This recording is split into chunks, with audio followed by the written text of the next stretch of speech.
Bluff City Media presents the Two Buck Sports Show. Stepping up to the microphone are your hosts, Drew Gann and Rusty Witten. Now, let's get to the show. What's up, everybody? Welcome to your Thursday edition of the Two Buck Sports Show. I am your co-host, Rusty Buck. I'm still thinking it's Tuesday, but apparently it's Thursday, one day closer to the weekend. Shout out Jalen. Daily Grind brought him over. Appreciate you being here, sir, with me and my guy, Drew Gann. Uncle Buck, what's happening, sir? How are you, man? I tell you what, it's been a long week. It has been a long week.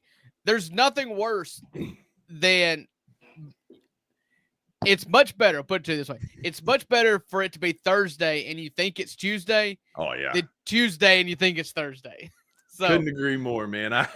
Like, that's the worst feeling is when it's early in the week and you're like, I've only got one more day to the weekend. Turns out you still got three. We've all been there, but today is not that day. Today is an overcast day here in Memphis, but it's a beautiful Thursday with only one day between me and the weekend, man. Yeah, I love it. I love Tuesdays and Thursdays, my two favorite days of the week because we get to hang out on our lunch break with all you people. Appreciate Jalen and Wayno being with us today. And hopefully anybody else who's in here, just please take a minute. If you're on X, formerly known as Twitter, if you're in there, hop on over to YouTube. The comment section, the last few episodes that we've done here live have just been absolutely amazing, and we appreciate everybody there. So if you've got any input and you want to hang out with the cool kids, come over to YouTube. And once you get to YouTube, give us a like. Getting a lot of likes quickly really boosts this show, and it would help us out a ton. Yeah, we appreciate that. And today is going to be a fun episode. This is a crowd favorite for the Two Bucks where we take on the personas of our favorite basketball team. And we do our own version of the exit interviews. This was a slam dunk last year, no pun intended. And today will be no different. But first, we've got everybody's favorite Thursday segment we have to get through.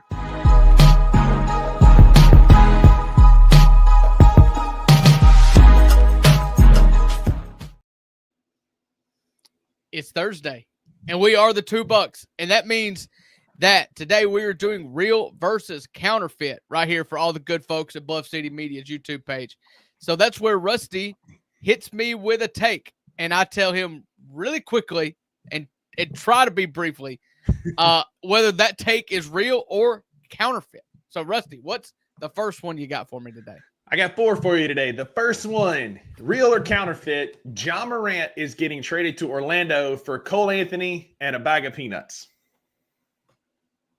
Come on, be serious. That was all the rage on Twitter this morning. ESPN is doing these hot takes about trying to get Ja Morant out of Memphis. And one of them I saw this morning, I got to pull it right here, was that he was going to go to Orlando, and the only person missing from their starting lineup was Cole Anthony. So no Jalen Suggs, no Banchero, nobody else was moved. No Wagner, no Wendell Carter Jr., nothing. It was literally the trade that this lady said on ESPN was Cole Anthony and picks for Ja Morant. No, that's stupid. That signals complete and total rebuild, and that's not happening. And there's no one on Orlando's roster that I would trade Ja Morant for unless I get back Paolo Banchero. I mean, that's it. Not even. I love Franz. Don't want him that much. No. Like Jalen Suggs would be an awesome defender, but it's going to take Jalen Suggs and somebody else from that team. Ja Morant is like this. Luka trade has everybody feeling some type of way because they are thinking these goofy 2K trades can come through with nothing for like that. All this will get pushed through. And it's just wild to see these takes. And Drew, we're 4 days into the offseason, like literally 4 days. Maybe Nico was right. I don't think so. I think that was an Adam Silver move. He said as much on the Pat McAfee show, but that's a different conversation. Yeah, I'll just say this real quick. Like, it's still a stupid trade because the only thing you got in return for Luka was Anthony Davis. Like, you may be right. You may be right. But and the Lakers missed Anthony Davis in this series against Minnesota, especially when you get a 20-point, 20-rebound double-double from Rudy Gobert, who feasted on Jackson Hayes and these other cats last night. Rudy was so good last night. He was, and that's not something you see often. But anyway, I digress. We've also been linked to 3 other names, and so I want to get your take. Is this something that you think should be a real trade that we should make, or it's counterfeit and we should avoid? All right? Mm-hmm. The first name, he comes up a lot. He's tied to Memphis a whole lot, and that would be Kevin Durant. Is that a real trade we should make, or do you think the hype is not worth it, I should say? Is he on a 1-year expiring deal? Talk about it. I'll look it up. Okay. Here's my deal with Kevin Durant. I love KD. He's one of my favorite players of the whole NBA. As he's aged, I like him more. The problem is he just continues to age. And it just hasn't panned out for him since Golden State. So he's got 1 year left on his deal. He's got $54 million owed next year. He's an unrestricted free agent in 26-27.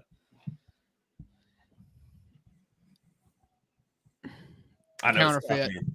Counterfeit. I don't think I can do it. I'm very much pro upheaval of the roster, but to get Kevin Durant, I mean, everybody has its price, right? You make it if it's the right price. For me, the price is much lower, I'm assuming, than what Phoenix would ask for. That's why I say counterfeit. Like, I'm not willing to give up Desmond Bane and 5 first-round picks for a 1 year of Kevin Durant. Like, I just can't do that yet. And I'm pretty low on Desmond right now. And I just can't mortgage the future for Kevin. Agreed. That one's going to take a lot of math and a lot of moving. And I said the same thing with Jimmy Butler. I don't want to hedge our future for a rental. And unless Kevin Durant could guarantee me that he's going to restructure and sign at Memphis at a different rate, I wouldn't want to make that trade either. So I'm going to say that's counterfeit. I mean, that Phoenix Suns team had Booker and Kevin Durant and couldn't even get to the 10 seed. I mean, yeah, and he's not getting younger. His game is very long term. It's an easy game, but that's right. I don't know. I don't know if that's it for me, man. All right. In the same article, we were linked to 2 players. We'll go with the first one of them, and then we'll save the best, in my opinion, for last. Real or counterfeit, Lauri Markkanen is somebody we should consider trading for from the Utah Jazz. Real. I love Lauri Markkanen. I do. And I know who you're going to get to next, and I'd probably take Lauri first. Really? I do. He's a 7-foot, super athletic, can shoot. I think he could play really well in offense. He is a half-court shot maker, too, which is where we struggle with a lot. And, I mean, I'd be lying to all the good folks here in the Bluff City Media chat if I said I watched a lot of Utah games this year. Yeah. But what I've seen, it's always Lauri Markkanen cooking the Grizzlies. Yeah. And so I have a very high opinion of Lauri Markkanen. And so, yeah, I'd say real. And I honestly think that Utah team, you're talking about giving up I think you could give up young talent to get him and not as many draft picks, but a good mixture, maybe 2 young players and 2 draft picks could get him, and you're not mortgaging your youth and your draft picks. Yeah, agreed. The good folks in here, including Cousin Kirk of the original 2 Buck Sport podcast back in the day. Cousin Kirk being here, protecting the highways and byways of the great state of Mississippi. Appreciate you being here, sir. But there's a way you can make it work. There's 2 different ways you can do this. I was playing on Fanspo earlier. One, and that's real. Yeah, absolutely. Based on just pure cap numbers is what this is. But you can make it work for Lauri Markkanen, Desmond, and Gigi and 2 first-round picks. It kind of, the math works because that gives you a young player, gets Desmond off, 2 first-round picks, and then you can get a couple second-round picks with Lauri coming back. The other way, if you truly want to make some upheaval and blow this up, who's the other guy that we've been talking about for a long time that can help this team in the paint? John Collins Sexton. Well, you could just get John Collins alongside Lauri Markkanen. Now that's going to take some more math because John Collins is a $26 million guy. So that's going to take Desmond and BC and a couple of young prospects to really make that math work, as well as multiple first-round picks. So you can upheaval it and make it work with a true roster upheaval, but I don't know if it's worth all that given where we're heading. So, I mean, Lauri in and of itself, that's a trade you absolutely make. That's real as all get out. And I think him and Tripp playing side by side would be great. Him and Ja would be great because he's a kick out option for Ja. He's a great floor spacer. He's a lob threat, and he's not a net negative defensively. He's not a great defender, but he at least can hold his own, unlike Santi Aldama, our other 7-foot shooter. You know what I've learned just from either of those 2 that you found on the trade machine, there's not one trade that's going to fix this issue, because you're talking about giving up Desmond Bane and Gigi for marketing, and then I think like, okay, well now is Scotty going to start? Like that's not good. Like who's going to start at the 2 guard? Well, then it'd be Jalen, Laurie, Jaren. Yeah, but Jalen's not a 2 either. He can be. He can play. He can be with his shot. He cannot dribble as good as I want anybody to dribble. And I know we're talking about comparing Nick to Desmond Bane here, so maybe I should shut up. But like I want somebody there that can dribble. And there's going to be guys that are available in free agency that you could probably get, as well as my last trade.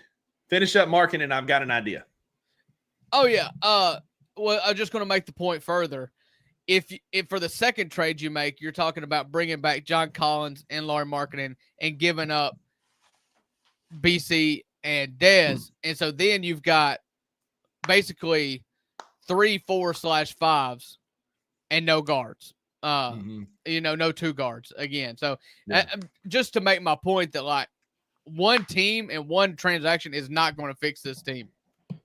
Yeah, Wayno agrees. Multiple moves, but you got to start with one. You got to make the first trade as the domino. You got to make the big move. You got to make the big move, and then you can piece around it. And Kadarius is right. We've got Cam Spencer. He can dribble, but like I need some vet. I need some proven guys that can play on this team. Cam is a great project for years to come. I just don't know. Like, and maybe like Pat's getting a ton of run with the Warriors, and I love Cam Spencer, but I need a vet.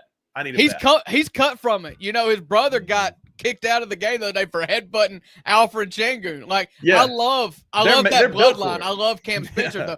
Cam Spencer's problem is the same problem that I have and that Scottie Pippen has. It's like, we're just too short to play next to Ja consistently. Yeah, that's it, man. Like, I like Cam Spencer. I like him. If he starts next year, I don't know that that's a step towards a championship contender, in my opinion. It's a glaring roster hole. Yeah, I love Cam too, Kadarius. Like we're both very pro Cam Spencer. He got kicked out of that Warriors game the other night, and he wasn't even playing because they misspoke and said Cam Spencer has been ejected. But like, I love Cam. I just don't want him starting next year. No, of course not. And then lastly, Drew. Voice cracked there for a little bit. Lastly, Drew. Welcome to 38 years old. Lastly, Drew. The guy that I've been calling for, I called him at the trade deadline. He was my pie in the sky, like who I would go get, was Domantas Sabonis. Real or counterfeit, that's a trade that the Grizzlies should make. I think if you can make it, you should. He checks the obvious boxes, but his game also has massive holes in it. And you look at the teams that he's played for. Oklahoma City never could figure him out when they drafted him. They misused him and mishandled him and then shipped him to Indiana, which had a high-profile offense, terrible defense. It's the same thing as Sacramento. High-profile offense, terrible defense. He is a vacuum cleaner of a rebounder. He's really good. He's really good in the half-court game. I think he sets really hard screens. He would work great on the offensive side of the ball. He's a nothing defensively. He just is. And recently I've heard him be called as like he needs some image repair if he doesn't make one of his teams doesn't make a playoff run recently, because he's always just been on those really scrappy teams that aren't good enough, i.e. what the Memphis Grizzlies were this year. That's kind of been his MO. Indiana didn't make their runs until they got off of him. Sacramento was trash before him, and now, they're still middle of the road. I'm not sure if it's his fault or not, but he's going to have to. That team was good enough with De'Aaron Fox last year, and they lost in a game 7 to a 50-point Curry game. So maybe I'm too here's hard. why I think it'll work, and that's it. Like, the supporting cast around him has never been great. He couldn't play with Miles Turner because Miles Turner doesn't know how to play in the paint. He has never, outside of De'Aaron Fox, like the Kings really haven't had guys around him that could help. He could step in and be that Steven Adams role. Steven Adams was never like a phenomenal defender. He was good enough, but he rebounded really well, and he freed up Jaren to be what Jaren can be. Sabonis is tough. He's set some of the best picks. Him and De'Aaron Fox were lethal at pick and roll. We got caught up and beat by that a couple of times. And then you add somebody who plays just like De'Aaron Fox with him on offense. Offense, it's a no-brainer. I hear your point on defense, but if he could just be that paint guy that gets rebounds and gets in the way of drivers, it frees up Jaren to play free safety, much like he did with Steven Adams when he was the defensive player of the year. And so you can have Edey for size and rim protection when you need it, but a starting lineup of Ja, Jalen, veteran wing, and what I came up with in the trade machine, there was 2 that worked. You could either get Domantas Sabonis and Keegan Murray for Desmond, BC, Vince, and 2 picks. We get a couple picks back. Or you could also make it work with Domantas Sabonis and Malik Monk, a couple picks for Desmond, BC, and John Conchar, because Malik Monk makes a little bit more money. That's purely a math thing. We'd have to sweeten the pot if we're sending Conchar. But those 2 trades work and make us better offensively. Yeah, so Monk probably makes more money right now because Keegan Murray's still on that rookie contract, which has got to be coming up here. He's got 1 year left on it. He's got next year will be his last year. He's extension eligible right now. Yeah. And I love Keegan Murray. He would fit this team so well. And I like Malik Monk. He would fit this team so well. He kind of plateaued though. Like he won Rookie of the Year, I believe. And then everybody you hear about Malik Monk. I hear more about Malik Monk than I hear about Keegan Murray. And like I said, maybe a sophomore slump. I totally buy that if so. But I like both of them. I wouldn't care. It seems like you're really out on Desmond Bain because he's in all 4 of these potential trades that you just listed. I love Desmond Bain, but I love him at a cheaper price. And the fact that he's our $40 million player, we're about to pay Jaren. Of the 2, I'm keeping Jaren. I think Jaren's upside is much higher. I think Bain, a lot of teams need shooting, including the Memphis Grizzlies. But if you can get a Monk, a Murray back, if you can get somebody in free agency, you can go get a guy that can score. Oh man, if you could get a 6'7", 6'8" wing that plays pretty hard-nosed defense and does a lot of really things good and nothing terribly, if you could get him back in that deal with Sacramento, I would love Jake LaRavia. I thought you were talking about Cam Johnson. We go get Cam Johnson from Brooklyn or something like that. No. Give me. I want Jake LaRavia in a Domantas Sabonis trade. You can keep Keegan Murray. Bring me back Jake LaRavia. Guys, it is official. It is official that my co-host Uncle Buck is counterfeit. Point blank. Period. With that take, he is officially counterfeit on the 2 Buck Sports Show here live on your Thursday. And again, Domantas Sabonis, the last thing I'll say about it, he lists our basketball IQ. Kadarius is talking about IQ of a high school player for Des. You're absolutely right. He struggled. Domantas Sabonis is one of the smartest basketball players. Right. I think he's smart. Right. Yeah. But he is not. He has got a higher basketball IQ than a high school player. That's a little dramatic. He just throws the ball to. He throws it to a lot of ghosts. Very few big men in the NBA have the IQ offensively that Sabonis does, though. I mean, he got a dad that was a former big leaguer. I mean, he's raising. I mean, and it shows. He's really savvy. Yep, absolutely. But hey, we've talked about the Grizzlies long enough with trade scenarios. Guys, it's gonna be a long off season. We'll have plenty to talk about. Right now, we got to get to the crux of the issue that was this season and what we're going to do as a team to fix ourselves. So, Uncle Buck, get ready. It's time for those Memphis Grizzlies exit interviews.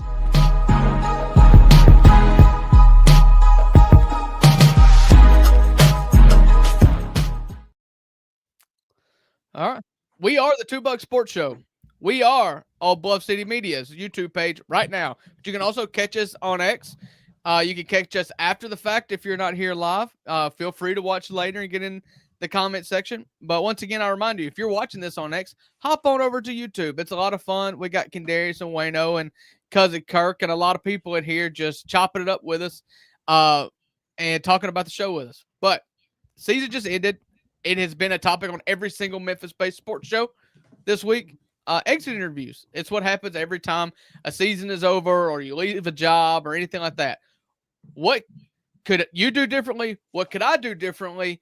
And let's look towards tomorrow. So that's what we're going to do. We're going to take turns playing Zach Kleiman, and the other person will be a player. So you've got the first question. You're going to be Zach Kleiman first. So I get to be ZK. I got the beard and everything, and I'll get a smug look on my face and cross my arms behind the mic. And you get to be John Morant as I ask you the first question of the 2 Buck Sports Show 2025 exit interviews. And I think it's the one that's on everybody's mind. Ja, you had a up and down year this year. A lot of injuries were not your fault. You were banged up, but you also struggled to play for a head coach that you disagreed with. So this summer, we have to make a decision. What are you looking for in a head coach to unlock your potential and get you fully engaged for the entire season? Yeah, well, Zach, first off, I'm looking for a coach that doesn't make me stand in the corner and hang out. I'm looking to be the number one option on this offense. The ball goes through me, the team wins by me, the team loses by me, and I will live with the consequences. I am not willing to sit here and tell you that I'm okay being a decoy. I'm not a decoy. I need help. This is Uncle Buck. This is Uncle Buck wishing what John's going to say here. Yeah, absolutely. I promise you, I will be a better teammate and I will buy in. But I need some help. I need some shooting. I need a good screener, and I want the ball in my hands. I think that's a fair ask. What does that look like, though? Like an offensive system. We're looking for an offensive system that fits you. What are you looking for? I mean, I think it's been very clear throughout my career. I just finished year 6, and I have played every year except this year with a big lug that can set good screens. And if you're telling me that Zach Edey can develop into that guy, then great. If not, I want a 2-man basketball game that works. I want to get downhill. That's where I'm the best. That's where I'm the most lethal. I will continue working on my mid-range game and my floater game. But getting to the cup is how I work best. And for that to happen, I need a big man that can set me a good screen, and I need people on the wings, on both wings, every time I drive to catch it for when somebody comes to help. Oh, hang on. Yep, absolutely right. And now that you say that, yes, Domantas Sabonis, you are a Memphis Grizzly. No. Yeah, but more critical. As critical as setting a good screen is the guy that can catch and shoot on the wing. You've got, and that was where Desmond Bane was so good up until this year. Yeah. Just stand there, catch the ball, and shoot. And you need somebody on the other wing, whoever's going to play your 3 position, whether it be Jalen or whether it be big XYZ or Jaren. Jaren shot 38% from 3 this year, like the best of his career. Yeah, somebody's got to be there. But we don't want to talk about that. He just doesn't get. He only gets 5 rebounds a game. We can't talk about his 3-point percentage. Yeah. All right, so let's change roles here. I am now Zach Kleiman. You, in my office, are Jaren Jackson Jr. I got to be a lot cooler. Hang on. Yeah, go get. You're not nearly fashionable enough. No, I need a chain. I need a hoodie. I need something. You need way more swag. All right. Jared, great season. Absolutely great season. If there's one thing that I'm impressed with you about more than any player on our team, is that every year you come into the next season and you can tell that there's been one aspect of your game that you have gotten better at. Every single year, you've gotten really good at one more thing.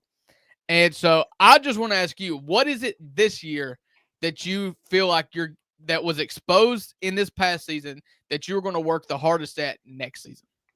So I think it's going to be more of clutch, showing up clutch. Like, skill set is there. I can shoot. I can rebound when I need to. I'm one of the best defenders in the NBA. I was an all NBA candidate. I was a top 7 MVP candidate. So I did a lot of things well, but where I struggle is in big moments in big games. The proof is in the pudding. I've got to be tougher. I got to find that dog in me when my back's against the wall. You know, in the Oklahoma City series, I tried and I failed. And I got double teamed and triple teamed and hacked by Dort and hacked by Chet every time I got the ball, and they got away with it. I'm not going to make excuses because I've done this in the past in playoffs and big games. So for me, I got to find that gear that the elites have.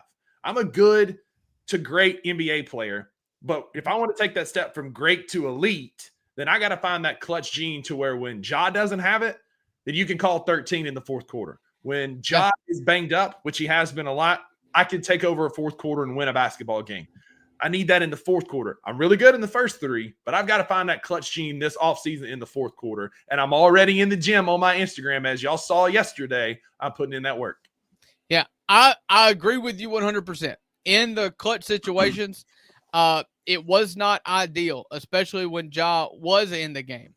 And so what I would say is that you've got to develop a deeper bag because when the straight line drive bully ball doesn't work, when the second guy comes, it's panic. And so where I would challenge you, Jaren Jackson Jr., ugly white Jaren Jackson Jr., I would challenge you to work on your anticipation and always knowing where the to put it in football terms know where the guy in the flat is at all times. Yeah, I know where the check down is. And where I'm going to work on that is I'm going to work on a 2-game or a 2-man post game with Zach Edey. He and I are going to be in the gym together because I did it late. There was a couple times late in the play-in, especially where I got double teamed on the block and Edey was wide open and I fed him for a couple dunks. And that could be an elite type game. And so, Zach, I hope you're listening. You're going to meet me in the gym. We're going to spend a lot of time working on a 2-man post game, much like Marc Gasol and Zach Randolph back in the day. That 2-man post game is coming.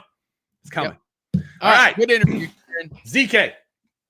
I'm ZK, and I'm talking to one Desmond Bain. Y'all the same height. It's perfect. His arms are a lot bigger than yours, but y'all are the same height. All right, Des, my first question is, do you prefer Salt Lake City or Sacramento? I'm kidding. I'm kidding. My first question would be, what goes through your mind when you step into that point guard role? And how can you evolve as a facilitator? Because too many times late in games, we put the ball in your hands to facilitate, and it turned into a turnover, especially down the stretch. Yeah. Honestly, Zach, I just think I've got to make things simpler in my head.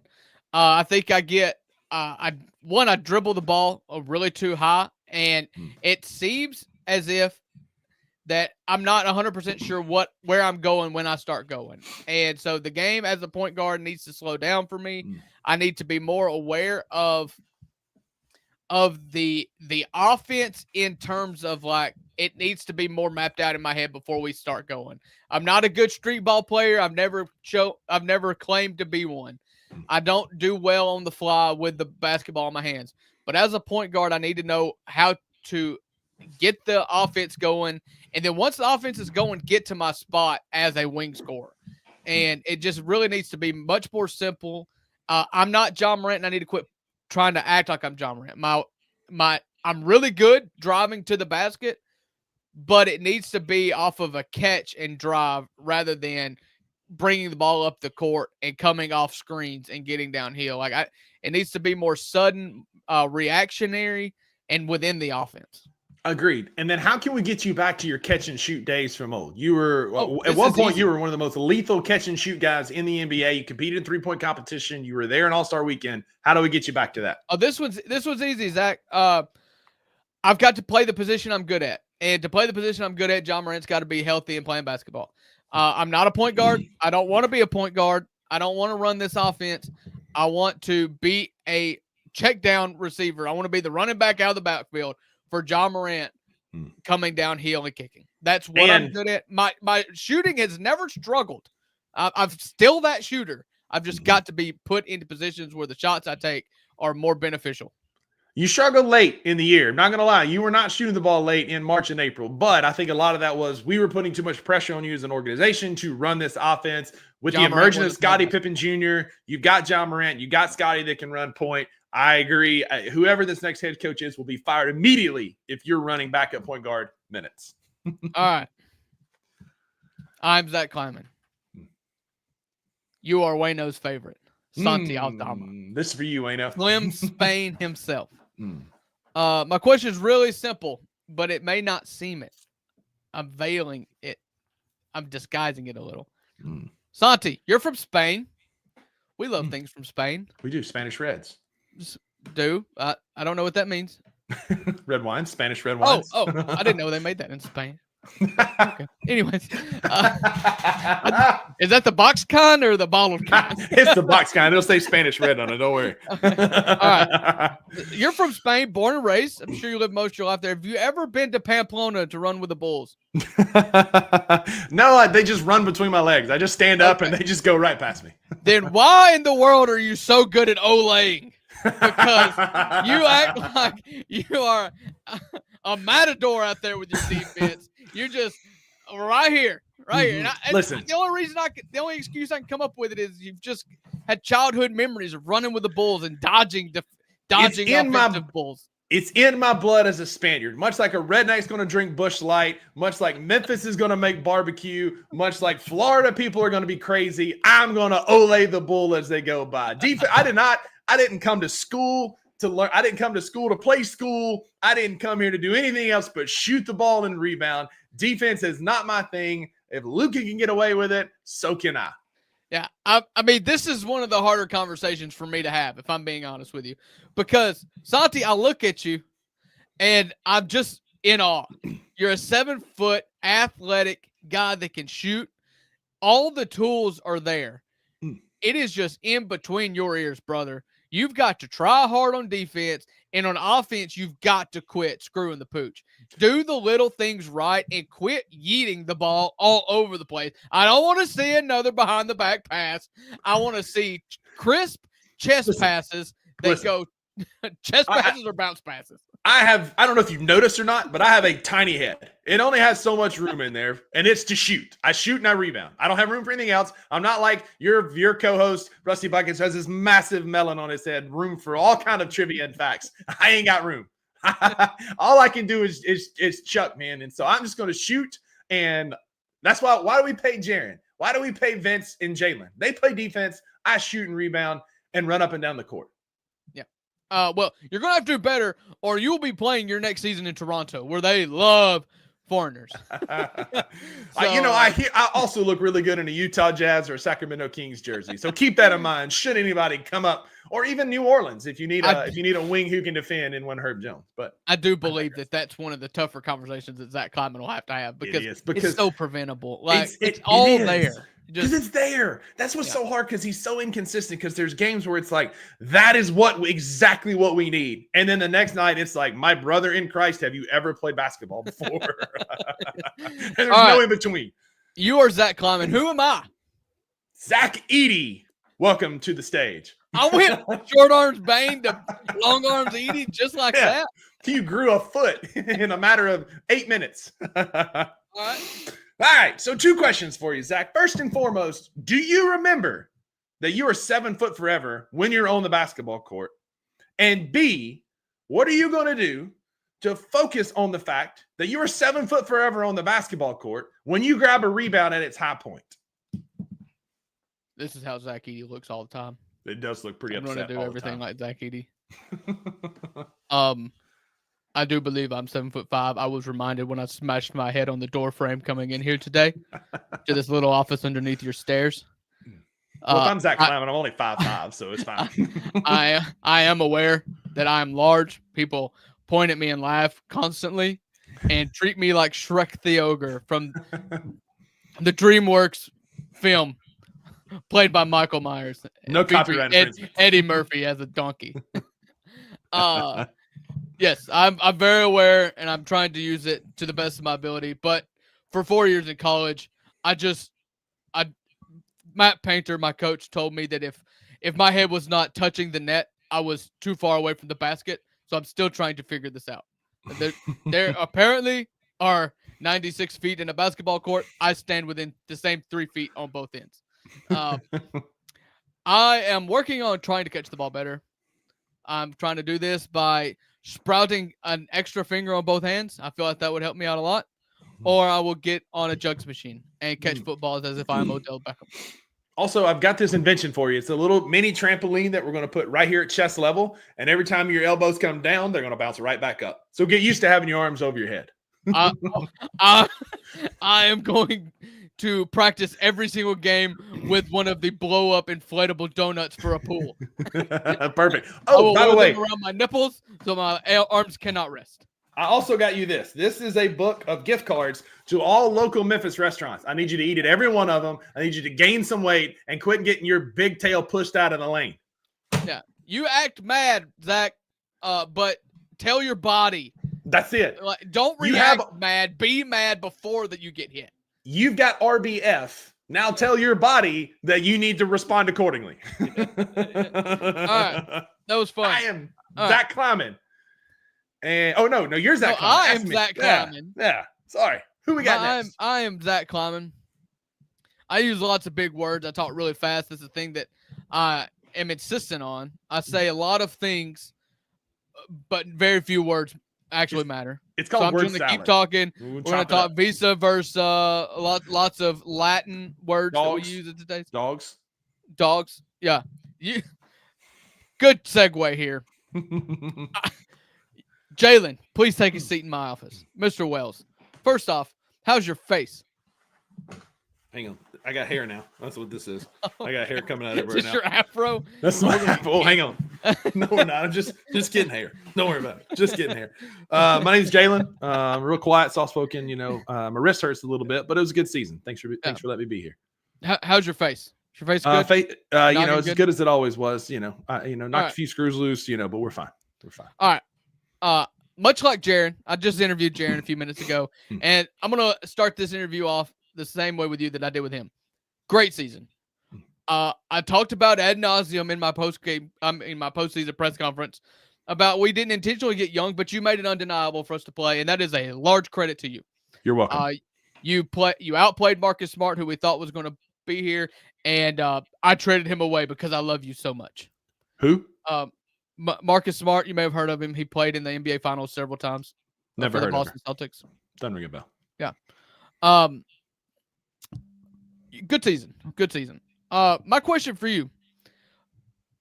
I keep saying we unintentionally got younger, and I'm going to try to fix that this year. So, I know you played 79 games as a rookie. You started almost all of them. Are you going to be a malcontent coming off the bench next year? Are you going to be okay coming off the bench when we go get veteran help that we'll need to start in this lineup? You're still important to this team and still important in this future, but I just want to let you know right now we are looking to get older, and in most cases, that means the older guys are in the starting lineup. In August, I'll be older. I'll turn 22 in August. So I'm going to start on this basketball team. So what it is, here's the thing. I'm going to make it impossible for you to put me on the bench. I want to play. I'm going to work hard this summer. You've seen me already. I'm working on my left-handed shot. I'm going to get more diverse and be a better basketball player for this team. But I've always been that guy that's that role player glue guy. And if that's your starting three, I hope that's where I'm at. I'm gonna work this all season to be that guy. But if I need to be that spot defender who comes in to stop a run and is the run stopper for the second unit, or if I'm the guy that you need to throw out there to start when we're playing Steph Curry because I own Steph Curry, or if it's Luka, who I also had success against, then so be it. I am a role guy. I am not. My ego is not too big. Let me show you what I got this offseason. But if that's my role is on the bench with the second unit, then I'm going to play hard and I'm going to do exactly what you need me to do. Yeah. I think that's the most important thing for Jalen. Because you saw it go very poorly. This same situation with Dylan Brooks, where his first season as a rookie, he played in all 82 games, a team that was bad, where he was allowed to virtually do whatever he wanted to. Now, Jalen didn't have to do that, but he did start for his whole season, and that does come with some pride and some entitlement, and it was something that Dylan never could shake. He always thought he was the leader of this team, and to the point to where you had to trade him. We cannot let that happen with Jalen Wells this year, because the truth of the matter is he's really good. He's never going to be anything more than a role player, and you've got to get older, and he is a wing. And what you need is older veteran wings. I genuinely come at the expense of him going to the bench. I don't think that's going to be a problem for him. His ego, his attitude, his whole outlook is completely different than Dylan Brooks. I think Jalen knows his role on this team. I also think Jalen's going to make it really hard to not play him big minutes, just because the defense and the effort that he gives you, which to me, Drew, is a great thing as well, because that's like competition breeds success. And you bring in a veteran who's going to start there. I think Jalen's going to be the kind of guy that instead of getting butthurt and upset about it like Dylan would have, he's going to rise to the challenge and make it to where you've got like wing one, and then he might be 1A, right? Because of his effort level, his humility, and his willingness to do the work. I think Jalen Wells, like you said, I'm not sitting here saying he's going to be an all-NBA performer. He's going to be a great glue guy for this franchise, much in the vein of like a Tony Allen who knows his role, a BC. Like, he's going to be that guy. And to me, he strikes me as the guy that's going to be okay in the starting lineup, or even if he's not, he's going to be the 6th or 7th player that we play. He'll be one of the first ones off the bench. Yeah. And it doesn't matter if you start. There's going to be times where if Jalen Wells continues defending the way he does, and the guards and wings during the Western Conference, doesn't matter if he starts, he'll finish a lot of games. He absolutely will. Absolutely will. So, hey. All right. Zach. You're going back to being you're going to be short again, man. I'm so sorry. Scotty, welcome to the office, man. Come in, have a seat. Thanks for being here, sir. I heard your dad played basketball. Was he anything? Anyway, I don't know. So Scotty. I just know him as Pops. Like when I was born, he was just a man on his couch talking about the good old days, like everybody else's dad. Exactly right. Scotty, what do you think it was? Do you think it was more this offensive system that allowed you to find success, or do you think it was just getting more exposure in those high leverage situations without Ja Morant that helped you be successful down the stretch? And can that translate into a new system? I'll be honest with you, Zach. I think the thing that I take the most pride in is I've always provided the requisite amount of effort. I've always played well. I mean, I've always played hard, whether or not it's always been well or not. I've always given 110% on both sides of the ball. And this season, I was able to get a lot of minutes, and I was able to log a lot of hours just playing basketball with this team. And towards the end of the year, I feel like I finally got with the coaching change, I got a boost of confidence from the new coach. And I was also in a role to where I was expected to perform. And there was nobody behind me that could take my job. And so with that level of confidence from the coach and the obligation of just knowing that there's no one else coming to tap in for me, sure, that I really figured it out. And I figured it out by playing really hard on the defensive end of the ball and limiting turnovers on the offensive side of the ball. I like that. I saw your confidence grow. You had a great season. I think you're going to be a mainstay on our team for a while. And I think you're going to be that ultimate backup point guard that we need. Are you going to be able to maintain this same level of energy and production in that backup role as we go forward? Or is starting something you're going to be looking for in the coming future? I don't think there's any secret to my build and to my disadvantages as a basketball player. But what I will only control what I can control, and I can control whether it's 5 minutes or 50 minutes. I will play as hard as I can, and I will be an absolute pest to whoever's dribbling the basketball in front of me. And so whether that's coming off the bench or if that's starting alongside Ja or starting for Ja, I'm going to be an absolute hornet. I love it.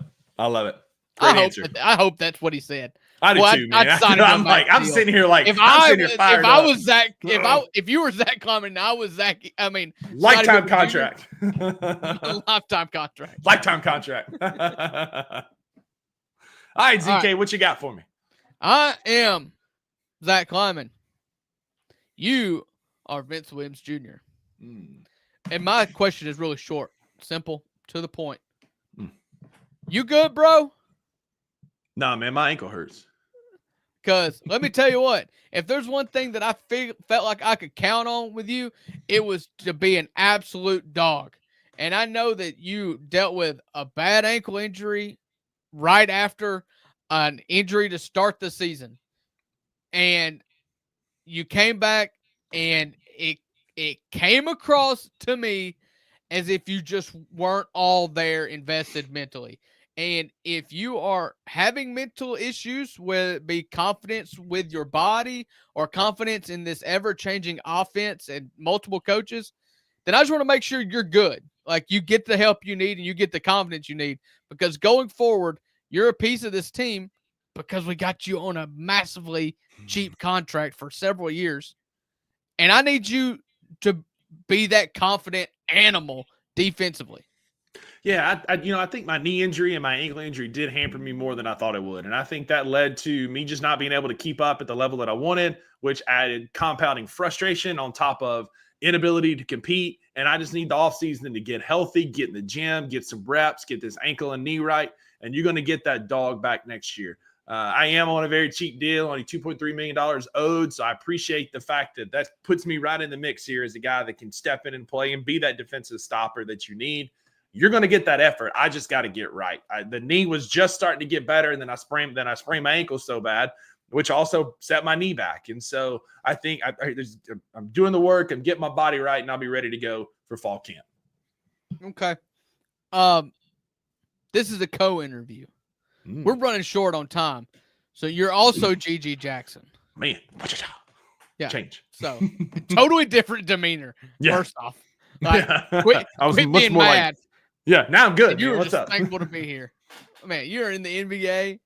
Yeah, my mama tell me to go to the NBA. You're still like 17 years old somehow. I had to go home to church on Easter. I couldn't play in that game, but I'm back, and I'm back with the team. Thanks for letting me be here, Coach. And if I say a cuss word, I got to make sure my mama ain't around. Ain't that the truth? Never changed, Gigi. Yeah. Again, just like Vince, I just want to make sure you're okay. Very frustrating year coming off of what was a very promising rookie year in which you were able to just do whatever you want to do and you had a lot of success.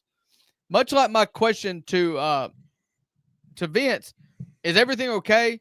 And just like my question with Jalen, are you going to be able to accept a lesser role and be productive?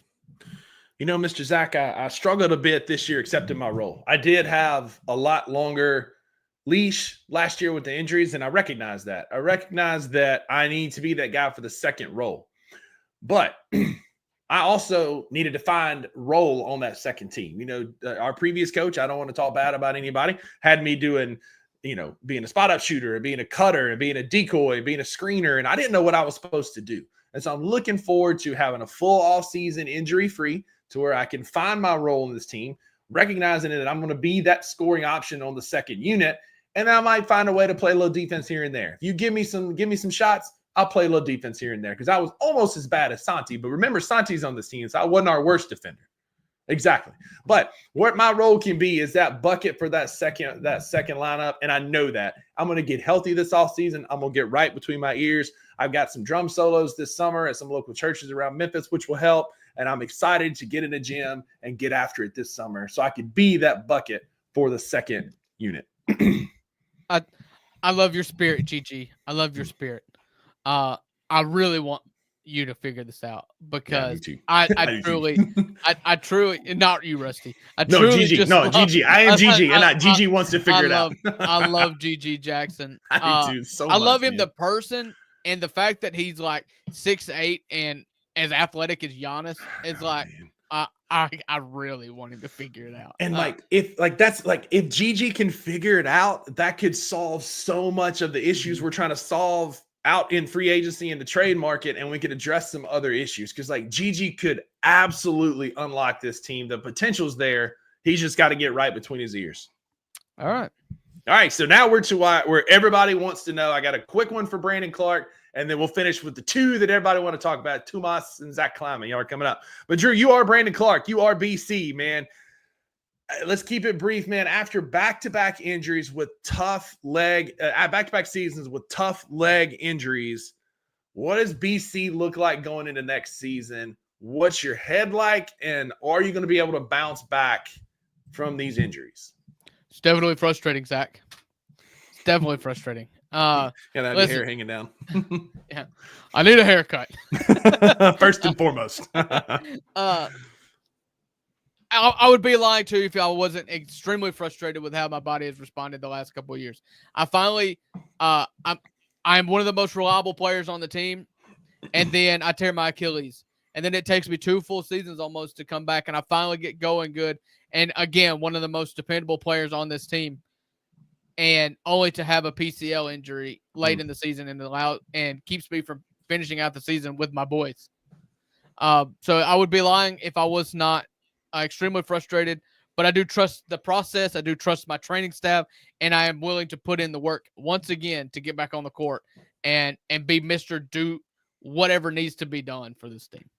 Listen, man, if it was up to me, I'd give you a lifetime contract because you're that glue guy, that hustle, that effort, energy guy. I just need you to be healthy, man. So take care of your body this offseason.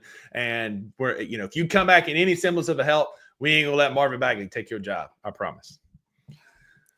Thank you. Yeah. All right. Like cooking. All right, Zach Kleiman. I am Tomas. I don't have the hair. I've got the beard. I need a little bit better, like smaller, blonder beard. But if Luke was here, I'd have Luke step in. But I digress. I am Tomas. What question do you have for the Finnish leader of this team? What color coaching polo do you prefer? I like quarter zips because I like to adjust my sleeves during the game all the time. That's all I do. Listen, Tomas, this apparently went very wrong all year long. You were thrust into a bad situation, and I'm not holding you responsible. As I've said thousands of times, I was the only Thank one you. to make the decision to fire Taylor Jenkins. Mhm. And I was the only one to fire Taylor Jenkins' staff and put you here. Mm. So anything negatively that has been said towards you or about you, I take full responsibility for it. But there is one thing I need to know. Beyond anything else that matters, how do you differ from Taylor Jenkins? And do not talk about X's and O's. How is your coaching and management style different than Taylor Jenkins? It's going to be hard. I got to try and talk out of the side of my mouth like this the whole time, but I can't do it. So Yeah. I digress. So my biggest thing is I've got to be able to connect with Ja Morant. That's where it starts and stops. We've got to be able to connect on a personal level in a way that he can respect me and hear what I have to say. And I do that through X's and O's by making him the focal point of the offense, but also holding him accountable to where he shows up to work, that he leads this team, that he's available, and that he is doing the things that sets him up for success off the court, right? Taking time to make sure he's good off the court so it doesn't bleed over onto the court. But I'm also going to be the guy that gets in the huddle, that looks these guys in the eyes when they are checked out. And you can tell this is the Grizzlies team in the past, and I've been on the sideline, so I've seen it. You know, halfway through the first quarter, how the rest of the game is going to go. I'm going to be the guy that calls that timeout, that breaks the clipboard, that gets in their faces and says, this is time to play. This is time to turn it on. We can't come out here and dig a hole against Oklahoma City or Houston or Brooklyn for that matter and expect to be able to come back later in the game. I need you locked in now. And so I'm going to be that guy that can be able to connect with these cats, but I'm also going to grab some collars in the huddle and get these guys focused and get these right. That was the one thing that my predecessor couldn't get right, is he couldn't get guys focused when they obviously came into the game, checked out, unfocused. That's going to be a focal point of mine, is to get attention early in the game to where it doesn't get out of hand. No, it is the biggest thing that this team needs. And I'm an adult in the room. I am Mr. The coach is overrated more times than not, but the coach is only overrated if the superstar can grab the other guys by the nards and to get them in line. Ja's obviously not going to be willing to do that, so it's for sure. Then it does go up the org chart to the coach. Mm-hmm. I agree, and that's the biggest thing we need, more than X's and O's, because we've had that. We need a guy that's going to be able to get attention. And Kadarius is right. Isolo is a great X's and O's coach, but that's not what we need. We need an adult in the room. We need a guy that's going to hold this team accountable. We had X's and O's with Taylor. We've got X's and O's with Isolo. I need to know that he's going to be the guy that can command respect in the locker room and in the huddle and make it work. And if that's with a strong staff, personally, if I'm Isolo, I'm calling somebody like a Rajon Rondo or, somebody in that tier that's played point guard at a high level in the NBA to come be one of my assistants and coach Josh specifically on how to be a great NBA point guard. That's what scares me too, is because coaching is about a network. And I just don't know that he has a network to draw from. Yeah. So we'll see. We'll see. Rajon Rondo does not know who Tomas Isolo is. Not at all. But if you get a Mike Brown, he could bring in a Rajon Rondo. That's all I'm saying. Again, I know there's a lot of Tomas fans in the comments, and I know he's going to be our coach.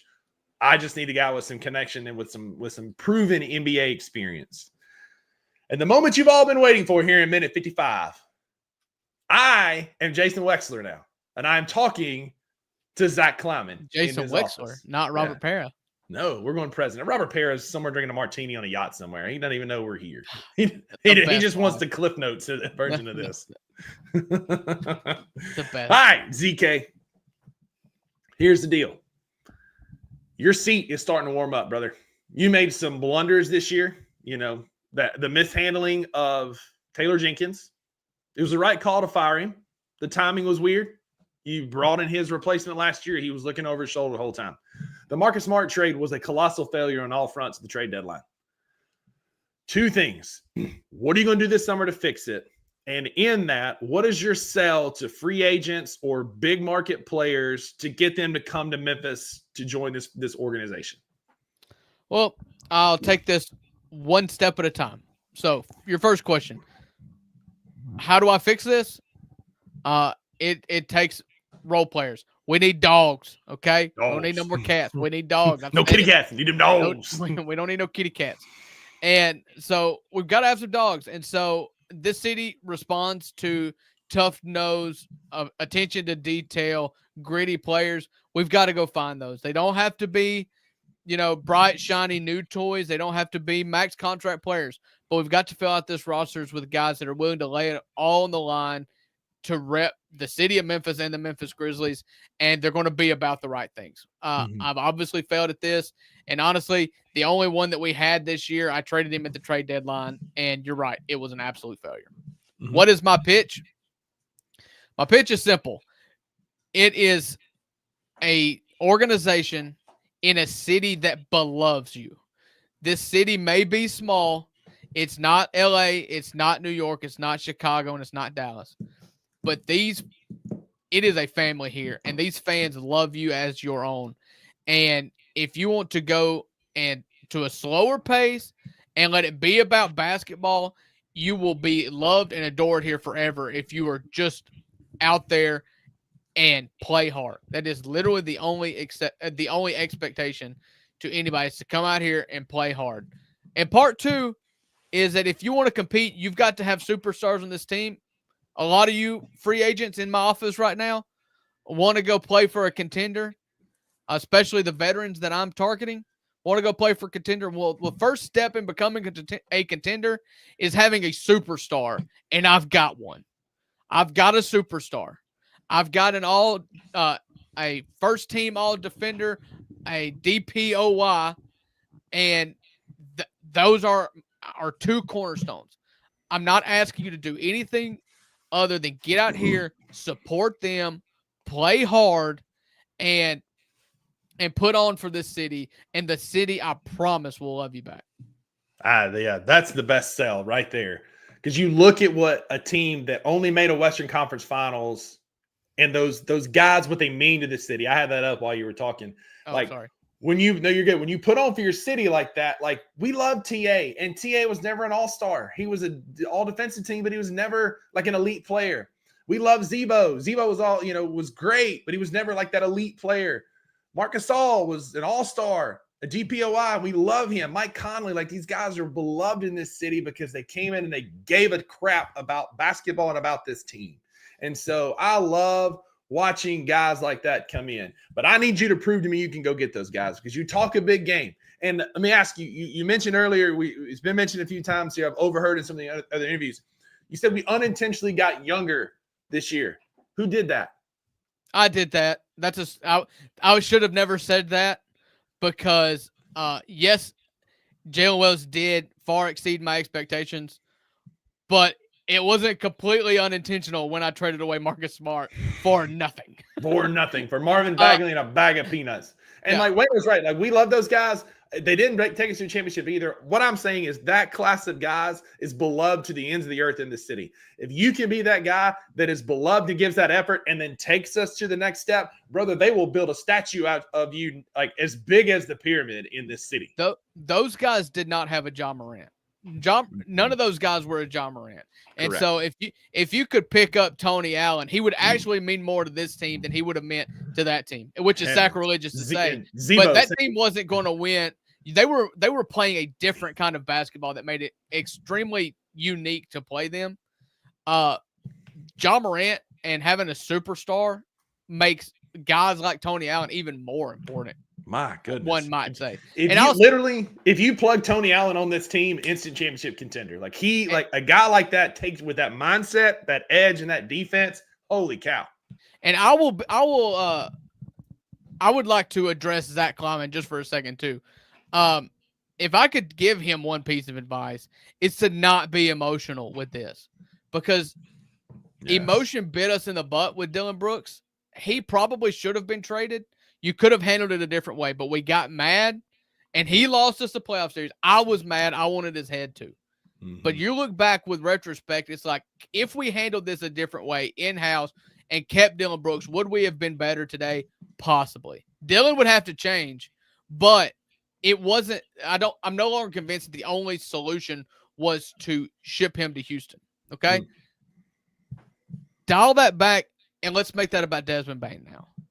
Let's not be emotional and think that the best way to fix this team is trading Desmond Bane. It's not. Fair. If the deal's there and it's smart, that's fine. But do not be emotional. Do not think that the only thing that can fix this trade, that fix this team, is using Desmond Bane to get multiple things back. You can win with Desmond Bane on this team. You can. You need some pieces, and you're going to have to be creative in how you get that if you don't ship off Desmond Bane. But there's going to be guys in that Nickeil Alexander-Walker, Neesmith type level that you can piece on this team that will make you better. I mean, crap, Dorian Finney-Smith may be available this offseason because he didn't work out in L.A. with the Lakers. But, there's going to be some wings in that tier. I don't know that those guys are going to make us championship contenders, but they'll make us better. I love Desmond Bane, and I agree. You don't have to get rid of him to get better. But in order to get some championship level talent, it's going to take Desmond's contract more than anything. More than likely. And I will concede that. And that's why I said the trade's got to make sense. But do not approach it with emotion. Like he did. Dylan's decision was made with emotion. And so was Marcus Smart. It was no secret Marcus did not want to be here in Memphis, although he did come back for our play-in game and support the guys. But that was a very emotional decision because it's obvious because we ended up getting rid of him for nothing and shipping him to Washington of all places. How much this team loves flexibility. They make moves for flexibility. I'm done being flexible. Be rigid.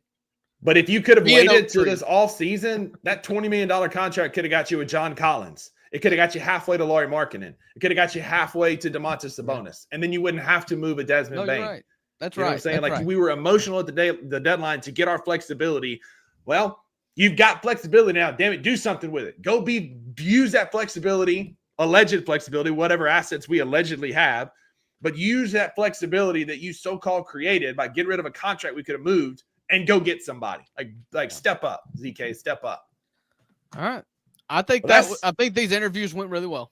I do. I think that they're going to lead to a championship season next year so much, in fact, that I've invested in some half-season tickets for next year already. They got me. I'll be there at Pinnacle 8 next year. Come holler at your boy. I'll be in the building. But that's all we got for today. Thanks for hanging with us, Kendarius, Jalen, Wayno, King Meeks, Meezy, everybody that was here, man. Thank y'all for hanging out. Cousin Kurt, thank y'all for popping in and being here with us live on this Thursday lunch break. We're here live every Tuesday and Thursday at 12 noon. The $2 Sports Show coming to you with the craziest takes you've ever heard.